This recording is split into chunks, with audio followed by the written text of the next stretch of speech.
In this video, let's discuss and talk about how you can update Apple ID password on your iPhone. Let's get started and get into it.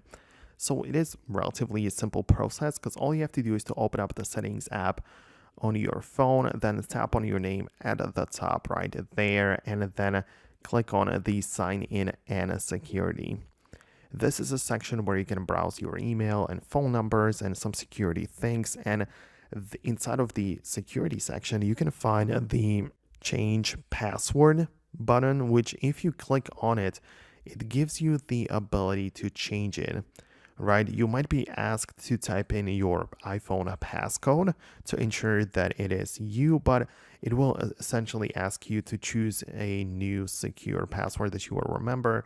There is likely not going to be any other verification required, so it's just likely going to be that.